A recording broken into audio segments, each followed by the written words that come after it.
చంద్రబాబుకి సంబంధించి తాజాగా ఏపీకి గుడ్ న్యూస్ చెప్పారు జూనియర్ ఎన్టీఆర్. ఏపీ ప్రజలకి జూనియర్ ఎన్టీఆర్ త్వరలోనే తెలుగుదేశం పార్టీలోకి రాబోతున్నట్టుగా ఆయన చెప్పినట్టుగా తెలుస్తోంది. సో తెలుగుదేశం పార్టీ త్వరలోనే మంచి విజయం సాధిస్తుందని, అఖండమైనటువంటి మెజారిటీతో అయితే తెలుగు రాష్ట్రాల్లో అధికారంలోకి తేబోతుందని అయితే చెప్పినట్టుగా అయితే సమాచారం. ప్రస్తుతం ఈ విషయం తెలిసి అందరూ కూడా ఎంతగానో షాక్‌లో ఉన్నట్టుగా అయితే సమాచారం. ప్రస్తుతం సోషల్ మీడియాలో సైతం ఎంతగానో వైరల్ అవుతోంది. ఏది ఏమైనా అభిమానులు కూడా వీటి గురించి తెలుసుకొని ఆశ్చర్యపోతున్నారు. మరి జూనియర్ ఎన్టీఆర్ తెలుగుదేశం పార్టీలోకి ఇప్పుడు రావటం ఏంటి అనంటే, అవును. జూనియర్ ఎన్టీఆర్ ఇప్పుడే రాజకీయాల్లోకి రాబోతున్నారట. రాజకీయాలకి సంబంధించిన విషయంలో త్వరలోనే ఒక మంచి నిర్ణయం తీసుకుంటారని గతంలోనే చెప్పారు.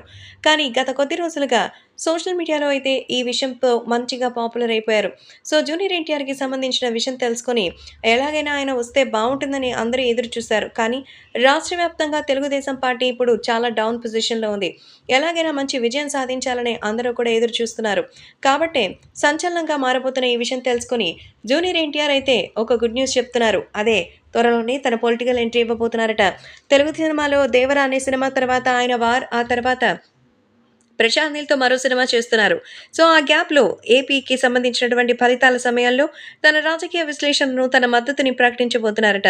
తన వల్ల రాజకీయ పార్టీకి ఎలాంటి ఇబ్బంది కలగకూడదని ఎన్ని రోజులు సైలెంట్‌గా ఉన్నానని, నా మద్దతు ఎప్పుడూ తెలుగుదేశం పార్టీకేనని, తన మనసులో ఉన్నటువంటి అభిమానాన్ని చాటుకోవడానికి ఎన్టీఆర్ సిద్ధంగా ఉన్నట్టుగా అయితే తెలుస్తోంది.